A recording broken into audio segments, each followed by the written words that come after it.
So just let me say very clearly to all Floridians, you just saw Philadelphia impose an indoor mandate. You're going to have potentially some of these other deep blue jurisdictions go back to restrictions and mandate. You look what's happening in Shanghai. They have everybody under a brutal lockdown. So I just want to be very clear, as long as I sit in the chair in which I sit, no Floridian will be restricted, mandated, or locked down in any possible way.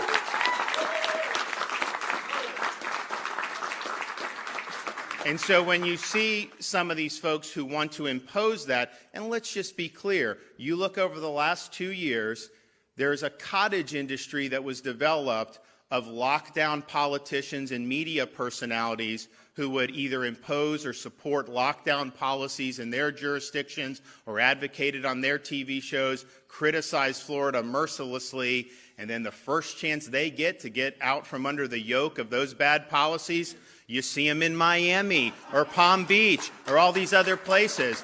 And if I had $1 for every lockdown politician that escaped their own policies to come to our free state, I would be set for life. That's just a fact. Now, some people will say, oh, they're hypocrites, all this stuff. Yeah, they are, but that's not the issue.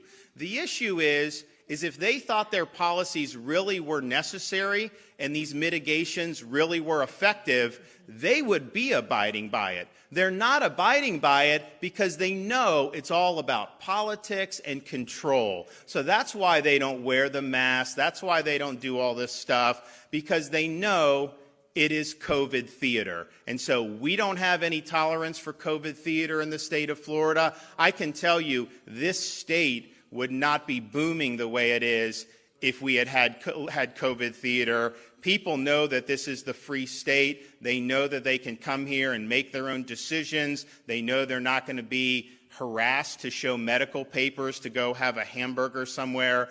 They know they're going to be able to enjoy life, and so we are never going to waver from that. I will say that, if it weren't for our leadership, we would have had kids locked out of school for a year throughout this state.